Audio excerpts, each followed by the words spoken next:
Well, if I did that correctly, we're live and we have sound. Looks like we do. Hello, good afternoon, good evening, good morning, everybody. Welcome to another PhotoJoseph Live with Yolo Live. This is, what is this, episode 4? This is the 4th time we've done this. We're starting to get there. I've made a bunch of changes today. We'll talk about that. But first of all, let's get a little shout out in the chat room. Make sure that, first of all, that everything's working. We always like to know that everything's working. And we'll see how things are going. So let's just go see what's going on in the chit chat comments. I see that Bart was already in here first. Bart, hello, my friend. Good to see you. Just remembered something that the Yolo folks had told me, that I can raise the chat window up a little bit. Let's see if I can remember how they told me to do that. Let's see, if I do this, is that a different preset? Oh, here we go. I just raise that up just a little bit, because some of the other ones, some of them were getting cut off. So I guess that's same place. Well, we'll figure that out later. Anyway, Bart, good to see you, buddy.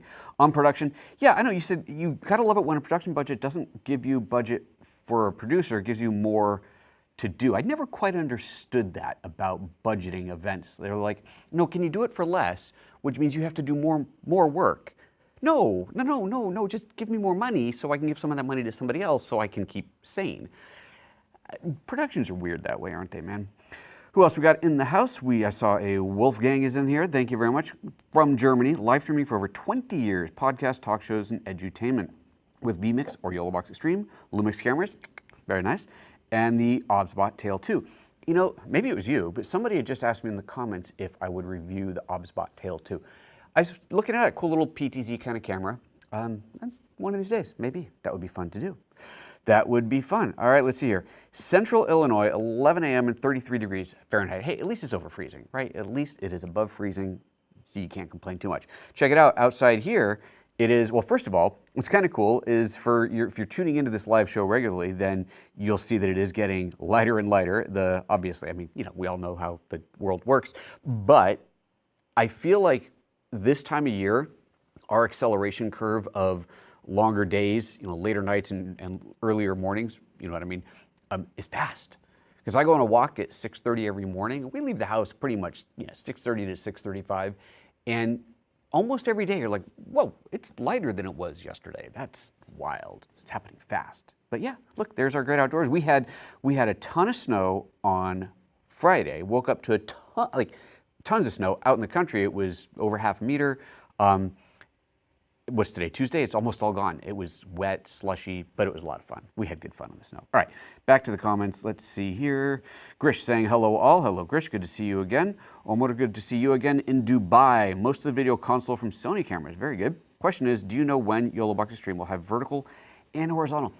So I've asked them about that, and I was told that it's kind of a lower priority because most people who are going to do vertical don't need all of this that's in the Extreme. They're much more simple. So you've got the in-stream, and I think I could be wrong, but don't one of the other Yolo boxes also do vertical? Obviously the in-stream is the vertical one, but they haven't brought it to the Extreme yet.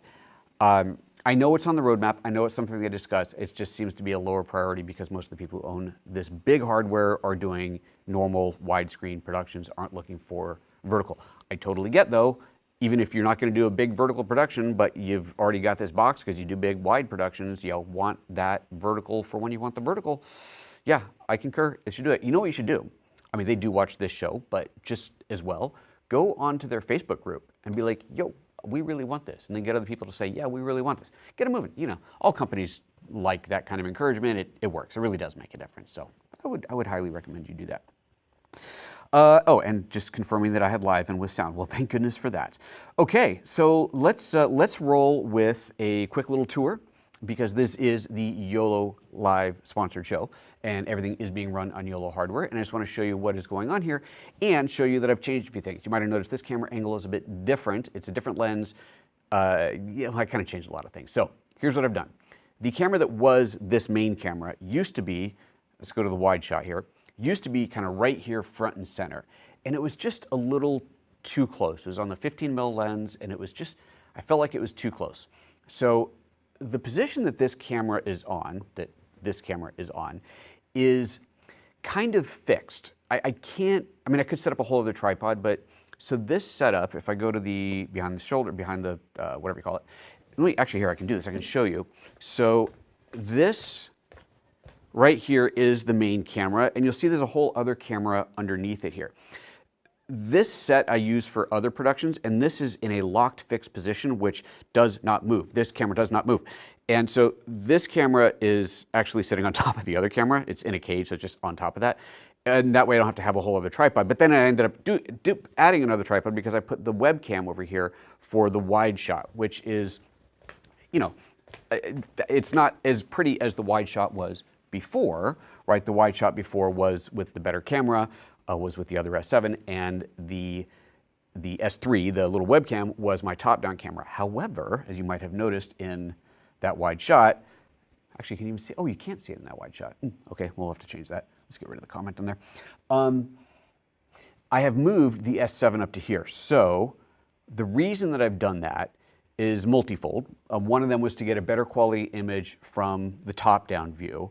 And well, I guess that really was the reason. I kind of figured that I got two S7s and the S3. So the two S7s are the higher resolution. These are the 4K. I mean, the S3 is 4K, but not over USB. It's a whole thing. But these two are 4K over HDMI. I got more control over the cameras and the colors, and it's a better quality image, bigger sensor. You know how it is.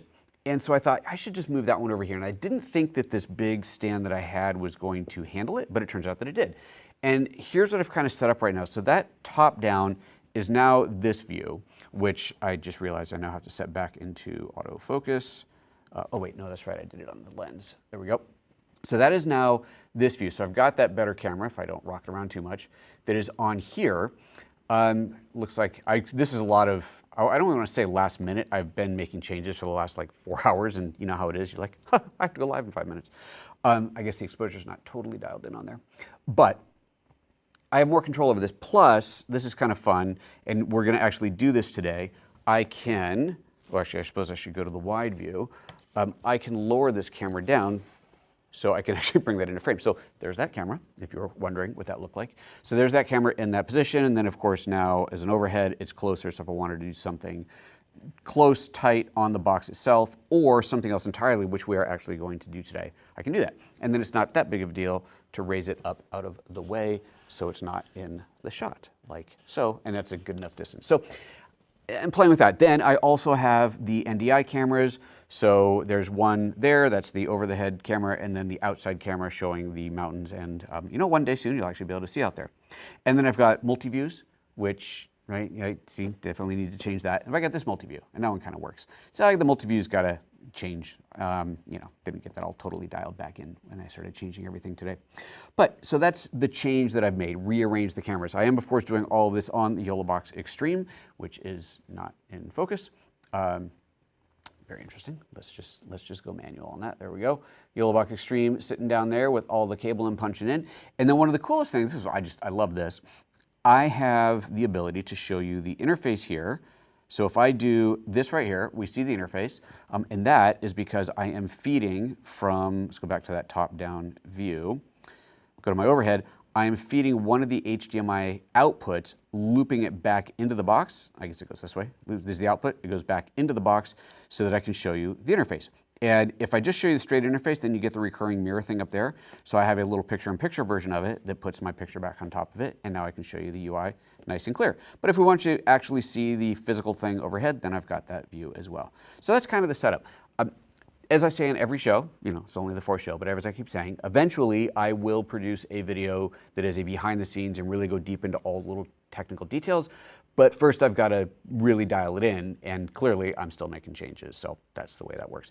Also, something I just realized that you can see here, and you might be wondering about, that big white line going up. So this right here, this is, I call these umbilical cords. They're basically a ton of cables that go up into my ceiling. I've got drop ceiling in here. And so I have an absolutely appalling amount of cables running from various cameras all around the studio up into the ceiling and over to the server rack because I can. It's just kind of fun. So that's how that goes. So that's the setup, to give you a little bit of what's going on behind the scenes here. Okay, let's see here. In the comments, Omar was saying that the Yolo Box Ultra has both, meaning both the wide and the vertical. So I thought that one of them did. Yeah, like I said, go to the Facebook group and just tell them you want this, you want this, you want this. Enough people ask for it, they'll do it. Let's see here, what else we got? Mr. G Desio, Mr. Gigi Desio. Mr. Gigi Desio says, hello from Phoenix, Arizona. Hello, 10 a.m. Yolo Box Ultra, excellent, with OBSBot and Pocket 3 for a light rig and a BMPCC Pro 6Ks for a more professional setup. Excellent, very cool. Speaking of Blackmagic, so I am going, I think it's already shipped on its way. I'm going to have in my hands for a 6 to 8 week period of time the Pixis 12K. I've never shot with the Pixis before, or even the big ones. I've shot with the Pocket Cinema camera, but I haven't done much with the Blackmagic cameras, and I'm excited about that. That'll be fun. I mean, 12K should be enough for everybody, right? It's crazy. It's 12K. So that's going to be fun. You'll have to watch the regular channel for that. And let's see here. I wonder if Switcher Studio on a computer will bring it up with Yolo, Magewell, OC, and such. I don't know anything about Switcher Studio, so I'm going to say I don't know. All right, I have two main things that I want to do today. The first is well, not the first, one of them, I guess we'll do this in a second. One of them is going to be color balancing with LUTs. So someone had asked in a previous show when we talked about the update, the recent, I guess like a month ago now, update for the Yolo Box that now allows you to import LUTs. They asked if I could show how you make LUTs. So because I changed everything about the cameras today, they're not yet dialed in, and we'll talk more about the process of what's needed for that. So I don't have the LUTs installed, I haven't actually done them, but I have shot the footage that I need to generate the LUTs, and so I'm going to show you the process. You'll see exactly how. We're not going to develop the LUTs today properly, we don't have proper ones installed, but I am going to show you the process. So that's going to be the what we do for Yolo section, because this is really about getting your Yolo cameras all dialed in. Now, of course, you can do this for any camera, but this is a pretty awesome thing to be able to do. The other thing that I thought was kind of fun, so at the end of the last show, like the very end of the last live, someone asked about someone asked about cost of living here in Slovenia. So just in case you don't know somehow, I am American, if you couldn't tell by the accent, but I live in Europe. I live in Slovenia. If you don't know where that is, teeny tiny little country bordered by, we got Austria that way, we got Croatia that way, we've got Italy that way, and we got Hungary that way. And I really hope I pointed all the right directions when I did that. And it's a beautiful, lovely little place, and I adore living here, and it's wonderful. And somebody asked, what is the cost of living like? And that's always a difficult question, because how do you base cost of living, and compared to the U.S., they asked. And it's like, well, compared to where in the U.S.? Compared to San Francisco? It's like, pennies compared to, I don't know, Midwest, I don't know, pick your state, and, it's probably about the same. But I thought, well, that night when I got home, so I kind of tried to answer the question quickly that day, but that night when I got home, we had just received in the mail, as we do every week, our grocery store mailers. And I thought, you know what? This is a cool way to see what your average everyday normal cost of goods are. Look at the grocery store mailer. We'll see some things on sale, some normal price stuff, but this is just like you would get if you were going to, I don't know, Vons or Safeway or Albertsons or whatever stores you would have, the Piggly Wiggly. I love that name. The Piggly Wiggly, and you can compare to what the prices would be. So that's kind of what I wanted to do today. So totally not tech, but a little bit of Slovenia. So I hope you guys are on board with that, but that's what we're gonna do. Yeah. That's what we're going to do. Okay, quick other comments in here. Many people don't know this, but I can join Zoom meetings via YoloBox Ultra, that's right, and send camera and audio without needing a computer. Oh, without needing a computer. I installed Zoom app on the YoloBox Ultra. Wait, really? What, really? You can install the Zoom app? You said on the YoloBox Ultra. Really? Okay. That's a new one to me. I know on the in-stream you can install apps because you actually have access to the Android App Store or whatever it's called, the Play Store. But really? Okay, that's wildly cool. Now I knew you could do Zoom meetings. I thought you were going to say USB connection out of here, so you run all your cameras into here, USB into the computer, and then. But really, fascinating. Omer, tell me more. Buddy, that is so cool. Nils Rouse says, I own a little color checker, but I've never manually created a LUT with it. Oh, well, there you go. Well, then you're going to learn how to do that today. Okay. Oh, by the way, today, two things on timing before I forget. First of all, today, I don't have a hard stop right before the end of the hour because it's spring break. My kid is already home, and so I don't need to go and get him from his athletics training. So they changed the timing on that. So that's good. So I don't have to hard stop today. Awesome. Second, last week, or I guess now it's quite a few weeks ago, I'd put up a poll to see if I should start the show earlier. So talking my time, I started at 6 p.m., 1800 my time. So I said, should I start at 17? Should I start at 16? So 1 hour or 2 hours before. And 1 hour before got some good votes. The 1 hour before that got almost 0 votes. But this current time slot got the most votes. But then I started thinking, what if I go at the half hour? So what if I start half an hour early? So tell me just right now in the chit chat, if I started half an hour early, would that be good for you, bad for you, or just indifferent? That would give us a little bit more time. It's not starting crazy early for the West Coast. That's then 8:30 a.m. on the West Coast instead of 9 a.m. It's still not, it's hopefully still past getting the kids off to school hour. And yeah, I just want to see what you think about going half an hour early. That would give us a little bit more time because I have a hard stop. And yeah, I just want to know what you think. So get a little in the comments. And while we're doing that, I will rearrange things to look at the ads. And Omer says, yes, vertically from the application store YoloBox Ultra has. Oh, I missed, sorry, that was something else. Okay, so answer that question. I am going to rearrange some stuff to show the ads. So this is part of why I set it up this way. So let's see here, I can do this because I can move this. And I suppose I should bring this down lower because that was the whole plan so that you can see these ads in glorious 4K. And you can read the fine print, which I think will be kind of fun. So now let's just see if I can get this into a position, lock that in place. Let's move the camera and oh, my cables are all taut. There we go. There we go. That's should be pretty good. Okay, move this up here, get a little more space. I think that'll work. That'll work. Okay. Let's see, has anybody told me about the half hour yet? No, we're still waiting for that. I love how we're always waiting for real time to catch up with broadcast time. It's kind of a tedious thing. Aaron has installed his Speedify app on one of the Yolo boxes ages ago. Interesting. Okay, that's wild. I did not, I just, how did I not know that? What tells me anything? Okay, overhead view. Let's make sure this is in focus. We're just gonna go manual on this so that we don't have focus popping all over the place. And the ads that I brought, I thought I had an extra one, but basically what I've got, these are two from a store called Mercator, which is like a, you know, whatever, these are just standard grocery stores. Hofer, which is very much like a Trader Joe's, strangely.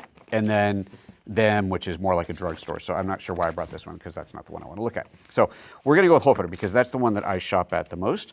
It was kind of fun thing you'll see though, is basically right now, everybody is advertising donuts. Now these are 2 weeks old. Everybody's advertising donuts because it was Pust. Pust was the, it's kind of the festival of winter into spring, and this part of Kurantovania where we have the kurent, which are the big, scary looking, you know, big beastie things with horns and big teeth to chase away the winter. That tradition's all over Europe, especially up in Northern Europe. Really cool, fun stuff, huge parade, all that. Anyway, part of Pust is donuts. Gotta love a donut. And so everybody is selling donuts during Pust. And then on the day after Pust, it's like, gone. No more donuts for you.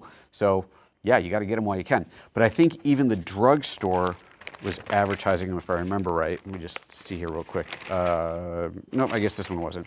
Darn it, so I don't know how I missed one of these. I had more of these, but you can see just the donuts are basically everywhere. But anyway, let's just go into here and we'll just look at some basic food stuff. Okay, so here, wine. We'll start with wine, because who doesn't love wine? So this is, you know, this is grocery store, right? So this is not like going to a fancy wine store. Believe me, you can go into fancy wine stores and spend ridiculous amounts of money on wine. But your average grocery store here is going to have mostly Slovenian wine, but then you'll have some other wine from around the region, around Europe a bit. Some stores will have a small New World collection where you might find some stuff from California, but that's mostly going to be, I don't know, like what's the, trying to remember the name of the wine now. Anyway, some like cheaper wines. You're not gonna, you have to go to specialty stores to find really good New World wines. But to look at the pricing, so this is Slovenian. This is pretty standard wine. So €4.79. So remember, these are obviously prices in euros. And do remember as well that this includes the tax. The VAT is already included. So as you know, you can see some standard prices. So this is obviously, well, that's not wine. This is obviously very inexpensive compared to America outside of something like $2 Chuck. And I will say, and here, this is, I think, one of the best ads to see here. This is a French Bordeaux. This is barrique, which means it's oaked from France, and it's only €3.74. And obviously this is not gonna be like some $100 bottle of Bordeaux, but it's gonna be a pretty decent bottle of wine. And it certainly is better than what you're gonna get as a $2 Chuck, which is actually a $3 Chuck, which is basically a hangover in a bottle. So that's pretty awesome right there. So I love that. Okay, let's go to another page here. I wanted to get to meat because I know a lot of meat is a good, easy, frozen stuff. Right, this one had better. Let's look at this one. Okay, let's see, strawberry, not that it's really season for strawberries, but €4 a kilo, that's gonna be for 500 grams. So half a kilo, I suppose I should convert, somebody convert that to pounds. What is 1 kilo to pounds? Somebody else can do that for me. So you can see the price for that. I have no idea how that compares to the US. So when you get into meat, this is where you're gonna see some really significant savings over what you're used to. So this is Slovenian beef, Slovenian pork. It is €3.50 per kilo, but it is also 50% off. So that's pretty cheap. Veggies, here we go, fruit and veg, that's a good one. Let's get this up here. I guess I'm not, oops. Should probably not push the power button on the device there. It kind of scares me because everything goes away. Yeah, veggies, that's a great one. So you can see price of oranges, so that's per kilogram. So per kilo, God, there's a price per 2 kilos, $2.19 for 2 kilos of apple.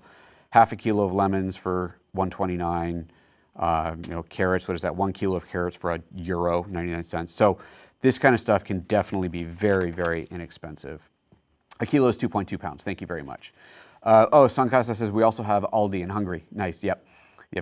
Hofer, that is Aldi. Yep, Hofer is Aldi. Same thing. Aldi, that's what I was thinking. I'm not Trader Joe's. But there is a connection to Trader Joe's with one of these, isn't there? I think it was Aldi, right? Didn't one of the Aldi brothers open Trader Joe's? Aldi and Hofer are the same thing. It's something like that. Anyway, they're similar type stores. It's the kind of store you go in, you've got your general grocery stuff and fresh meat and things like that, but you also have you know, a lot of kind of boxed foods, pre-prepared foods. And then you have just a random section of, oh, today we're selling rubber rain boots and clothes laundry folding racks and, like, you know, just like weird stuff like that. I don't know. It's just kind of funny. Anyway, moving on. Let's see here. What's a good? So pork steaks. You can't even get these in the U.S. These are so good. So pork steaks. What is that?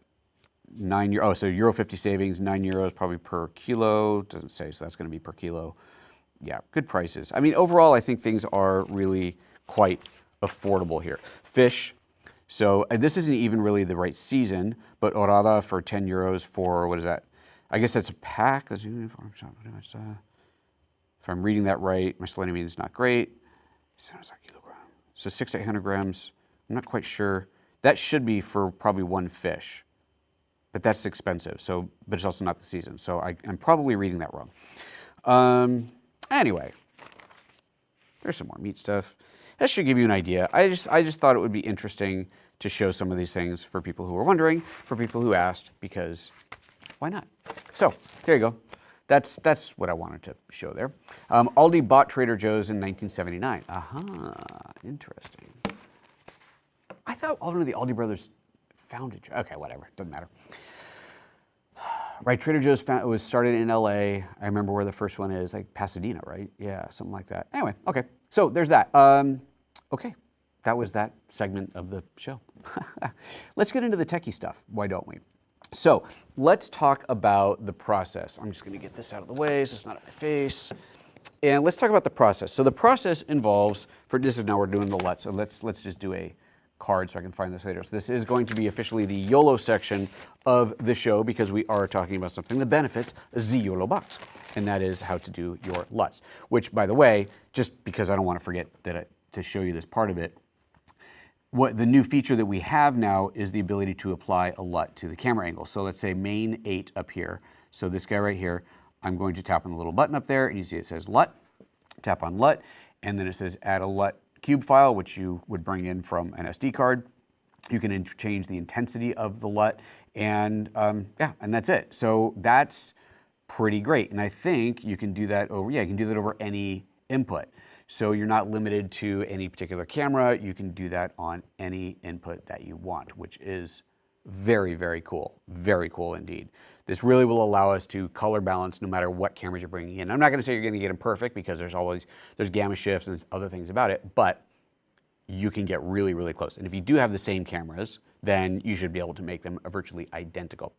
So the process for getting your LUTs to getting your color balance perfect, it's multi-step. The first thing we want to do before we even think about doing color balances is getting white balance and exposure consistent. And to be fair, to be honest, there's something that we need to add to the Yolo box, something that Yolo needs to put in here to make this a lot easier, and that is a waveform monitor. Without a waveform monitor, it is at least having a histogram, but a waveform monitor would be better. Without that, we don't know for sure, not just visually, but we don't know whether our exposure is consistent across cameras. So if you have a waveform monitor, then even if I just have, let's say, 2 camera angles on me and I'm switching back and forth, I can look and I can see where the exposure levels are. But ideally, you would use the white to black part of this card, hold this up in front of the camera, you would see the waveform, and you would ensure that your white is just below peaking and that your black is just above clipping, and that would be kind of your primary, and then you could adjust your mid-ranges to make sure that these 2 gray bars are the same. So the idea here is that this just gives you something that is known and consistent, and you can compare this between cameras and measure them technically. But without the waveform monitor, that's very, very hard to do. White balance is the same thing. So white balance, you have actually very, very good auto white balance. Now, specifically on the Yolo box, Yolo Cam, goodness, Yolo Live S7 cameras, the ones that I've got here. You have very good auto white balance, but what you don't have is a way to lock that auto white balance. So this is another feature that needs to be added. You do have manual white balance, which would replace the need for locking auto white balance. However, what you don't have is the waveform or a vector scope to see if you are actually white or not. So let me show you what all this would look like in here. We're going to go to the computer for a moment. We're going to go over here. And so this is, I guess let me just move that. Let's just go just the computer. Okay. So this is the web view. Sorry, this is the Yolo Live camera, Compose app, so I'm looking at that same camera, right? Yep, this is the same main camera. And from in here, I would want to adjust my exposure, but I don't have, again, the waveform monitor to really get that perfectly consistent and accurate. And of course my white balance. So let's see if I go in here, where's white balance? There we go, white balance. So it's in auto right now, right? If I go to manual, then of course I can change this to whatever I want. But again, without some technical readout, I don't have a way to know if that's accurate or not. If I hold this white thing up, you know, is it white? Well, if I stare at it long enough, I will think that it's white. My brain will say, yeah, that's white once you stare at it long enough, but that's not okay. What you need is, in this case, a histogram and RGB parade that will show you that it's actually even. If I go to auto, and especially if I go to auto and zoom in, so let me go to the zoom, here we'll zoom all the way in because we can do that. That is going to be very, very good. Now I could go then over to manual and try and fiddle around with it and make it match, but of course I can't compare side by side, so it's very, very hard to do. So what we need is a lock feature. The webcam actually has the lock feature, but the main S7 does not, so that's something that, you know, they're aware of. They're aware of all of these things, not surprising anyone here. But that would allow you to have consistent white balance and known white balance. Now, if you're using some Lumix cameras or Blackmagic cameras or Sony or Nikon or whatever cameras, those cameras are all going to have a custom white balance feature. And so then you can do a custom white balance in camera. So that means that you point at a known white subject. This is a white card. This is better than using something that is just pure white like a piece of paper. So this is a true white card as opposed to a white balance card. You can see the difference in exposures there, right? Let's go back to this view. You can see the difference in exposures there. This one is pure white, this is under white, but it is neutral. The key to this being neutral is that your RGB parade, when you're looking at the red, green, and blue on the histogram, are going to be consistent, right? They're in the same place. If you're looking at red, green, and blue, you're looking like this way and one's off of the other one, then you know that you've got too much blue, too much red, whatever. Doing a manual white balance on that will do that perfect. The reason that you want to use a card that is not pure white, it's just, you know, slightly under white, is because if you are overexposed when you do your white balance, if you're using a pure white card, you may not realize that you're overexposed. And then, so if you think about your red, green, and blue can only go so high to 255. If blue should have been higher, but it was overexposed so it was clipped, you wouldn't know. So quite often what will happen is if you point the camera at something that's white and the exposure is too bright, it'll say the exposure is too bright, you gotta get a darker scene. Same thing will happen if it's too dark, it'll tell you gotta get a brighter scene. But the whole idea behind the slightly less than 100% white of what this is to get you under that white, because it doesn't need to be white, it needs to be neutral. So with that said, if you're doing this with other cameras, then you get custom white balance across all of them. Ideally get your consistent exposure across all of them. And then once you have that, once you have perfect matched white balance and perfectly matched exposure, then you can do the color balance. Now, we do not have those things because we don't have those other tools, and short of hooking up an external monitor with a waveform monitor on it, which I could do, but I didn't, I don't have a way to know that my exposure is perfectly dialed in, and I know that they're not perfectly dialed in. But we're going to go through the steps anyway, just so that you can see what it is. So, with that said, now we're going to switch over to Meet Mac. Give me a moment to get this set up. We'll see what's going on in the comments. Bart's talking about 18% gray. So you can use 18% gray card as well, but that's darker than you would normally use. But 18% gray is a great thing for exposure balance. The thing is with using just an 18% gray card, as Bart well knows, is that if your gammas are dramatically different, or your whatever, the cameras are just different than each other, they have more dynamic range and so on, then you could have middle grays are matching perfectly, but then white of one camera is brighter than another, black is darker than another. That's why you want to use one of these. Okay, let's unlock this, get this in here, get that comment. That's not middle gray. Which is not middle gray? This is not middle. No, these are not middle gray. This is, what are the numbers? 40 and 60 IRE, is that right? Somebody can tell me, I don't remember what they are. But no, you're right, these aren't middle gray. I have them, here, that's middle gray. I keep all these cards together. That's middle gray. Okay, let's get the computer plugged in. And get started. Oh, and hello in Anchorage, Alaska. Well, Burr, welcome to the show. Okay, is this synced up? Is it showing? Yes, it is. Okay, I'm gonna leave little me on there for a moment, but I'm gonna have to get it off because I need the whole screen. But let me start by showing you what I recorded. So I just recorded a couple seconds of video of me holding the card, and then I've got the other camera angle there doing the card. So I'm gonna do these two. I'm not gonna do the middle one. I'm gonna do these two, that camera and that camera angle there. Now I wanna show you this. Looking at this card on here, you'll see that I'm kind of angling. If I just back this up and hit play, you'll see that I'm kind of angling the card, trying to get it in just the right position. Like here, go back for it, there we go, wrong position. You see how there's a reflection on there?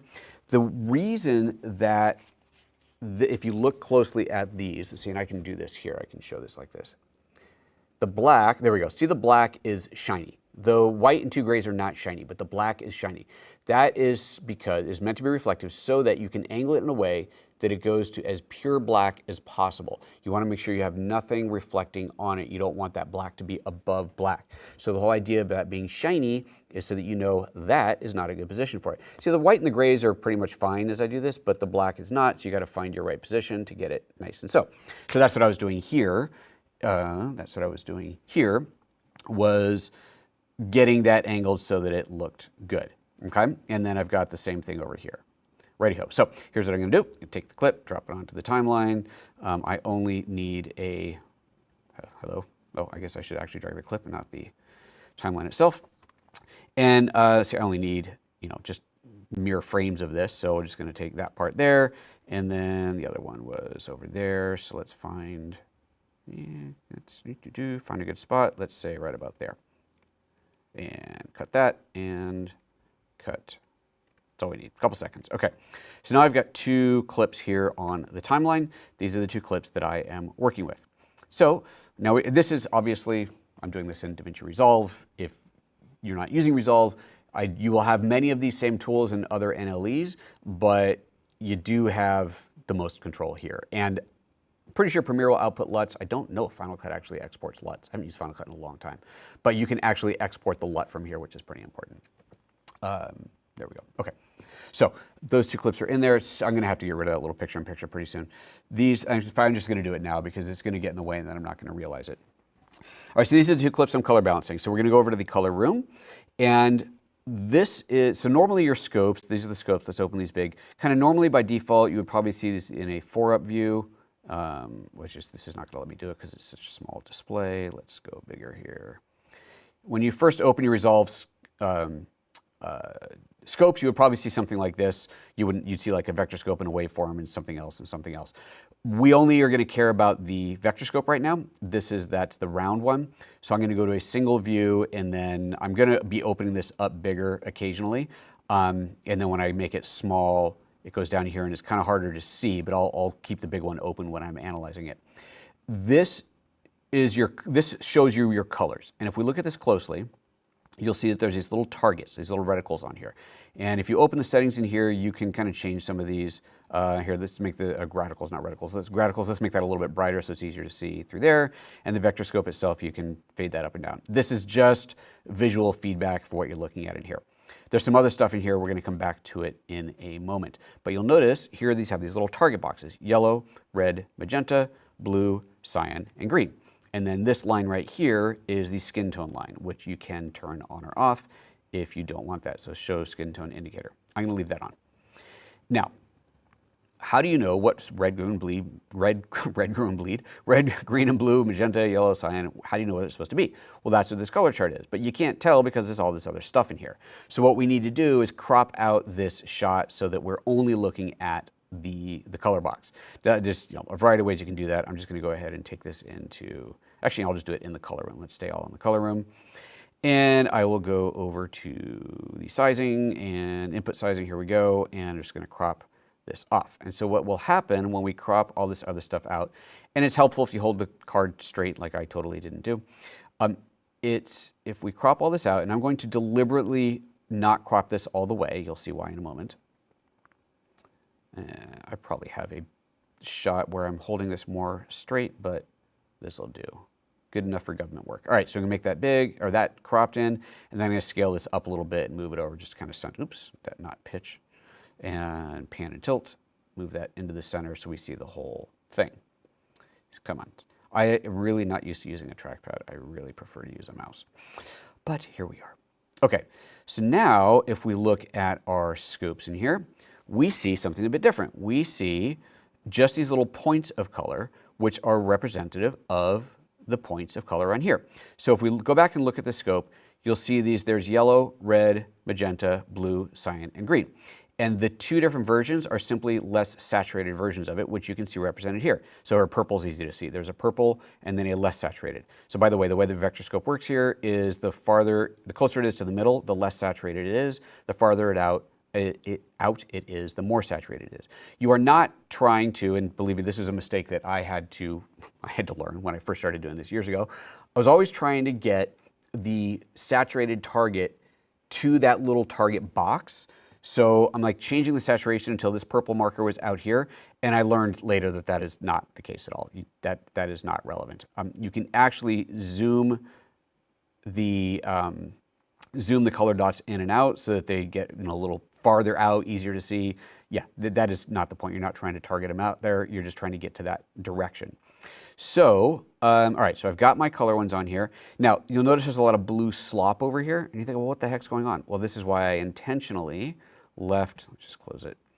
I intentionally left this incorrectly cropped to show you what happens if you're not accurate about it. You get that little extra slop in there. So let's just now crop it all the way.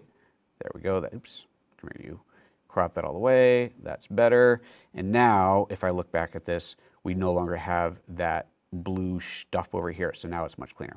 Okay, so when we look at this now, we can see that red is quite nicely aligned. Magenta is quite nicely aligned. Blue is off. Blue is way off. Cyan's pretty close. Green is pretty far off. And yellow's pretty close. And then our skin tone lines are also off. By the time we get everything else into place, the skin tone should fall into line. But if it doesn't, you can fix that too, but that's the idea. So to change the colors, in fact, before I move on, let's just see if there's anything in the questions here. Pocket color charts are the greatest tool. I love the little pocket ones, but man, having the big one, it's just so much easier sometimes. But I always end up using both. And I built myself a series of LUTs for all my cameras, including drones, when I had my hands on Alexa 35, and I was able to shoot color charts. Obviously, the highlight roll-off will never match. Yeah, try and get a Alexa to match anything else. Okay, so let's do this one. All right, back to this. So now we're going to actually fix the colors. How do we do that? So we're doing that with the curves tool. Here we go. So when you go to the curves, you've got a ton of different curves in here. And if you hover the mouse over it, it's going to pop up. Of course it's not. Of course it's not going to pop up. That happens sometimes when you're screen sharing. All right, there's no pop-up on here, but each one of these is something versus something else. And when I click on it, you can see it over here. So this is the hue versus hue. This is hue versus saturation, hue versus luminance, and so on. So what this means, if I go to, let's go hue versus saturation, and this is obviously looks bluish in there, so I kind of click on the blue and I bring that up, then the blue gets a lot more saturated. You can see that in the color chart over here happening. And in fact, if I open this up, and let's position this here. So here's the blue dots. As I move the blue up and down, you can see those moving farther away or closer to the center because I'm making it more or less saturated. So this tool gives you control over one axis to another. So let me reset that. And the one that we're going to use is hue versus hue. So we're going to be shifting the hue, rotating the hue. Remember, this is a hue wheel. And if you were to, in fact, I can do this. If I take, right, so if I take the entire line and just move the whole thing, you can see that our hue wheel is just spinning. We're spinning all the colors. But what we want to do is spin individual colors. We want to spin magenta to there, and red to there, and then go over look at blue, and I want to spin blue to there, and look at cyan, I want to spin cyan to there, and so on. But obviously, I have to spin them individually. So we do that. Let's reset this one more time. We do that by adding points by clicking on the color chart. So my eyedropper is automatically selected. If it isn't for some reason, you just grab the qualifier here. And when I click, I'll start with one. I click on yellow. Notice that down here, I got a center point of where I clicked. That was the color yellow. And then anchor points on either side of it. And then I just keep going through and I click on red, and I click on magenta, and I click on blue, and cyan, and green. And it has now added all these points down here to the line. So now what I can do is grab an individual point and move just that color. So now let's bring this up nice and big. And we're not even going to look at the image. I don't care about the image. I mean, I do, but I don't need to look at it right now. What I need to look at is this. And so let's start with blue since that's the most off. And let's see, this would have been our blue center point was right there. Sometimes you get close and you get a little overlapping. It can be hard to tell. Good job, Lenashki. Let's see, yellow, green, cyan. Yeah, it seems like one of these deleted the other one, but this is going to be my blue center point right here. And I drag that up, and you can see that I can move just that blue point. So now I go and I find blue and blue. There we go. And then cyan. We're going to call this one cyan here, and cyan, and move that. And it doesn't need much, but just move it a tiny bit. And then green, so we move our green. Let's move green into place there. And yellow is pretty close, but let's just move it anyway. So yellow, we dial that in. And then red is also very close, but we're going to move that anyway. So we can move that over. And then, let's see, get over here to magenta and do the same with magenta. So now I've just moved all of those, right? So we close this. And if I toggle this on and off, you can see it's subtle, but there is a color shift happening in the image here. And that is now the color accurate creation. Right now I would do the same thing on the next shot. I go to this shot and go through the same process again. So now both of them will have their RGB CMY set up to, or not CMY, anyway, set up to the exact same colors. And then you export your LUTs for each camera. So this would be camera 1. I right click, generate LUT. I think, does it say on the interface, let's go back to here. Does it say what, go to that view, what the LUT can be? It does not. Okay, so I don't know if it's a 33 point or a 65 point or what. We'll have to find that out. But you would export out the LUT that you need. So probably 33 point, and then just bring that into the software, into the box, put it onto an SD card, bring it into the box, and then load it in through that menu there. So that's how you go about doing that. That's the process. So marking those individual color points on the color checker and adjusting them appropriately. You need to have a color checker to do this. Now, Resolve does have an automatic color checker adjuster thing. I have never liked it. I've never found that it gives me as good a results as doing this, which does not take much time at all. Once you've done it a few times, you click, click, click, and you get it done. But I'll show you the auto tool. It's like one of those things, honestly, it was before I even used Resolve and I saw that it was there. I thought, oh my God, this is the coolest thing ever. Because I was doing, this, what I just did here in Final Cut. And then once I got my hands on it, I'm like, it just doesn't feel like it's doing it right. But let me show you, because, in case you want to know. So let's just get rid of this. I'll just reset this one. And you should be able to, let's see here, where's the tool? Here we go. This little guy right here, this little color checker.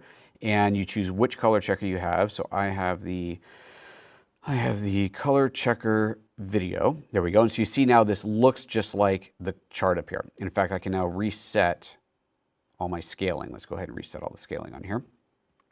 So I'll go back to this guy.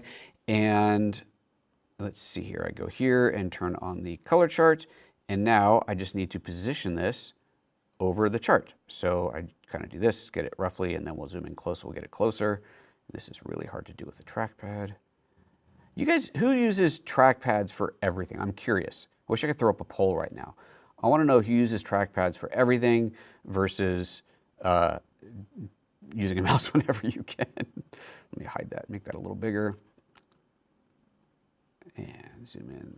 So you can see these little color boxes. Those are to line up over the boxes that are in there. By the way, this range right here on the left, we didn't talk about that. That is your skin tone bar. So you would use that to line up the skin tone line, which we did not do. Okay, let's get that into place. And okay, yeah. So now we see we have these little squares over each of the color chips.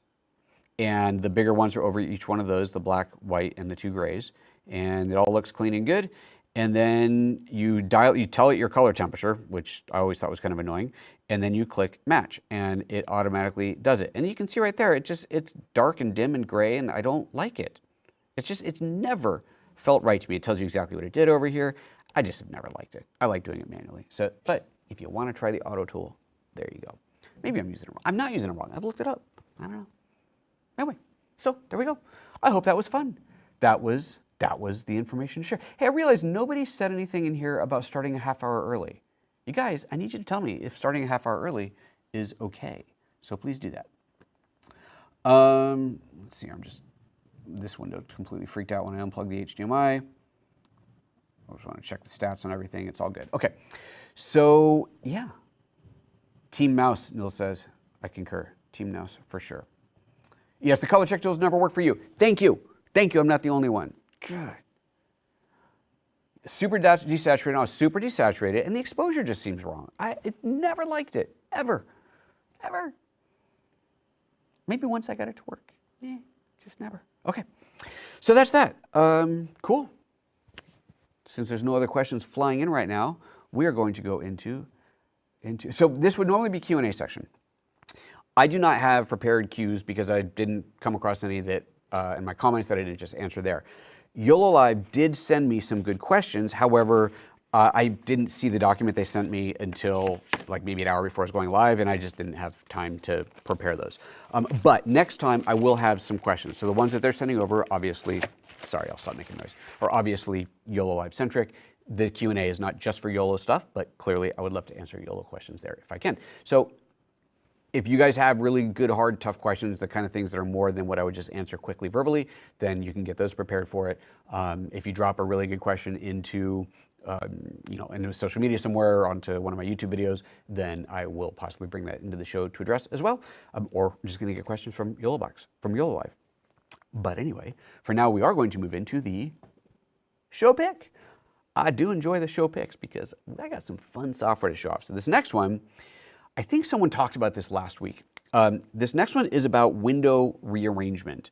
And let me just reset just get rid of that and get rid of, oops, not that. Sorry, let me just reset things here.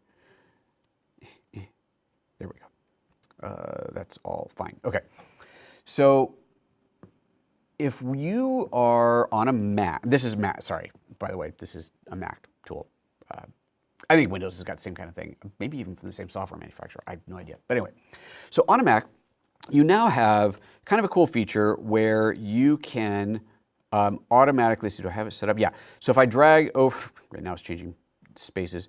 If you drag over to the side, it'll pop up a little outline you saw and allow me to put a window taking up half the screen, right? Let's do another one here and do the other thing. And there's actually, you can do it with a pop-up as well, but I've got mine overriding. Okay, hold on a second. I need to get rid of all of these.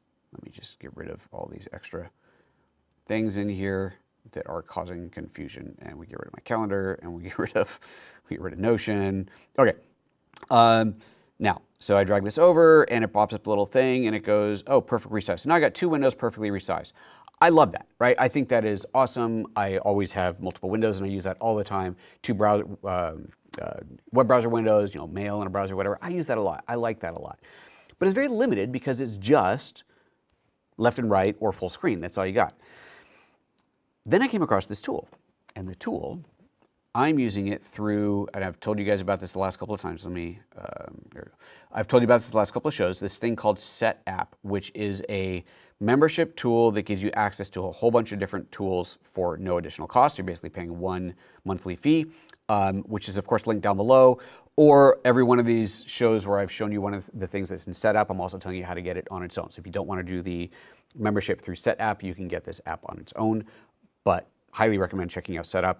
Odds are, what I've said before is when I first checked out SetApp, I was like, I don't really need another utility, like, you kidding me? But then I realized that a bunch of the utilities that I was already using and paying for separately were included in SetApp. So I canceled all of those subscriptions, signed up on SetApp, and I'm saving money. So gotta love that. Anyway, either way, however you get it, SetApp or individually, the tool we're talking about is called Mosaic. So Mosaic is, it says here, automatically organize your windows. And what this does, I'm trying to open the interface here. I don't know why it should be opening into a little thing here in SetApp. There we go. It's just like the App Store, right? This looks just like the App Store. It shows you exactly what it does, just like the App Store does. But the way that Mosaic works is you can customize the layouts. So now I'm going to do is hold down the Option key, and you might have caught a glimpse of this before because I accidentally pressed it. And I have built these custom layouts for myself. So I can set my windows wherever I like. So if there's a simple split, just like we saw, but here's like a 2/3 one side and 1/3 on the other, kind of a layout. Or I've got one set up where, well, just kind of the opposite of that, like 1/3 one side, 2/3 on the other, something like that. Right? Simple little layouts. And these are usually born from necessity, right? I'm doing something. I'm doing my monthly accounting. And QuickBooks, I want to have nice and big, but then I need a place for all the files that I'm looking at to bring into QuickBooks. And so boom, boom, boom, and I set it up like that, and it's nice and quick and good. The other one, which is going to be nuts on this smaller screen, because this one's designed for a bigger screen, here, I'll leave the picture-in-picture up this time, is you'll see this one here. This is for my chat windows. So I have two different instances of WhatsApp running. I've got WeChat, I've got Discord, and then my Apple Messenger. And here I can have just pretend that each one of these windows is one of those. And I can do that, and let's just open a few more windows in here. And I go, well, you know, that's my Messenger app, and there's my other WhatsApp app, and then Discord goes down here. And so by doing this, I have this nice, clean, oops, open too many, nice, clean organization of my windows. And there's tons of control of how you want to arrange these. So if I go into the settings in here, you'll see that you can create all your own custom layouts. You can define layouts by dragging around a little grid. It makes it super easy to do. You can even, and I have it turned off because I don't ever use it, but you can even have a thing set up where you drag in and it pops up like a drag tool. Oh, is this one it? Oh yeah, I guess this is it. And you can say, I want it to take up this space right there, and it goes and puts into there. That actually is kind of cool. So go dynamic, let's see, I want this one to take up this space right there. Boom, and it just went into that space. So pretty slick little tool. I love it. It's called Mosaic. It is down in the description. It's already down there. It's awesome. Check that out. I love it. Can't live without it. It's one of those tools, once you start using it, you're like, oh, I need this. I need this. I need this. Bart says, Joseph, I have no idea what day it is. No way I could tell you if you started 30 minutes early. Today's Tuesday. Yeah, it's Tuesday. Everywhere for everybody who's watching it's Tuesday because it's Wednesday. Where it's Wednesday, it's too late at night for anybody watching. So it's Tuesday. So Tuesday, I forget what time zone you say you're in. Tuesday, 9 a.m. Pacific, 12 Eastern, or half hour earlier than that, 8:30 Pacific, 11:30 Eastern. That would be the split. So there you go. Assuming it works with multiple monitors as well, absolutely it does. So I've got 3 monitors set up on my desktop, on my main, well, this computer when it's plugged in there. And yes, absolutely. So I have it set, I'm trying to remember, I don't remember if you can have it so that you have different of these grid layouts on different monitors, but this is the grid layouts that I use all the time. So I just use these, you know, this one's pretty much always on monitor 2. But yes, absolutely, you can do it across multiple monitors because that is what I do. Downloading it right now, excellent for you. All right, nothing different for you, a half hour earlier or an hour before. Okay, helpful, thank you, thank you. No one else wants to tell me? That's okay, that's okay. I might just try it and see what happens. Okay, I think that's everything. Did I leave anything out of the show? I think that's everything. Look, we wrapped it in an hour, that's good. That's good. We want to keep the show at a good pace, good duration. Last chances for that. Windows has that, but I'm running 4 32-inch monitors, so I don't use it. Just move stuff to another screen. 4, that's big. That's impressive. That is impressive. Very good. All right, last chance. Any last little questions, shout outs, anything you want to ask about? And we'll get that in there. Otherwise, we're going to wrap this thing up. This is always fun. This is fun. It's getting better, getting the flow. I like the new setup, I think. Who knows? Might change again by next week. Am I done with this? Yeah, I'm going to close this. I think we're done with that. Yeah, I might change things next week. I just realized, too, that I keep looking in the wrong space because I have, like I explained when I showed the over-the-shoulder, I have what is a camera that I use for this set, and then I have the live camera right above it, and I keep looking into the camera, the set camera, and I'm like, oh, no, there. But can you really tell? Yeah, you probably can, because it's 4K, and that's a big difference. Anyway. Bart says, I thought, wait, no, where was it? Oh, this hasn't refreshed yet. Well, once this refreshes, Bart says that he thought that he was crazy with 3 27-inch monitors. Any tech news? No, so Omer, I don't know about the tech news. That's what I said, there we go. So I said last time, I go, that was the original plan, that I would do tech news. But I feel like tech news is everywhere. Do you really need a recap of stuff on a live show? And the last couple of times I was looking for tech news, I'm like, nothing I really want to talk about. And then I ended up going to like Petapixel and like, oh, these stories are told. And I didn't feel like it was necessary. I think where I'm more likely to dive into tech news is for things that impact me directly, because then I'll know more about them. I'll know, let's say, Lumix firmware updates, or well, obviously Yolo box updates, ATEM updates, stuff like that. Then I might dive into and talk about. But you tell me, do you want a tech news section? Is that something that I should be doing? I kind of felt like doing this other stuff would be better. And originally I was going to do it. I even have a card for it. I'm not going to pull it up. But you tell me, what do you think? I want to know what you guys think. This is your show, not mine. This show's for you. Okay. On that note, you're looking forward to see what I do with the 12K. Yeah, I mean, you said something else about the 12K earlier. I saw it go by and I missed it. Yeah, I'm excited to play with that. It is pretty darn cool. It is pretty darn cool. Oh, okay. Bart, I missed this one earlier. Bart said, how is the cost of living in the U.S.? Let's just say I have a dehydrator to make our own dog treats for our 2 huskies. Yeah. Yep. 12K is fun unless you're the one pulling focus. That's what I'd seen. Okay. And Omer, this whole thing about the Zoom meetings and installing the Zoom app, that is nuts. I have got to play with that and figure that out. So I will do that. Maybe that'll be next week's show's thing, if I can figure it out. Okay. All right. 12K, that's off. We're wrapping it up. We're out of here. Thank you very much, everybody, for tuning in. That was fun. Love it. For those of you watching not live, if you're still watching now, not live, then, comment below, like, what kind of things you'd like to see different about the show. What do you want to see change? What do you like? What don't you like? I'm open to suggestions here, because it's just that kind of show. All right. I guess that's it. We'll wrap it up. Let's go for the closing music. This is something I really need to, it's hard to do this all, there's no one button touch. It would be great to get that. Please tell me music hasn't been playing this whole time. Has background music been playing this whole time? No, it says pause. Okay. It's here, look at the interface. Here, I'm going to show you why this confused me. Let's do this. It's paused, and I know it's paused because the play button says play, and the timeline is moving, but look at the little audio thing next to ESKid, next to the highlighted one. It's bouncing, and that scared me. That made me think. But now, of course, if I stop talking, then I can see that there's silence up there. Whew. Man, that was scary. Okay, we're going to start playing music.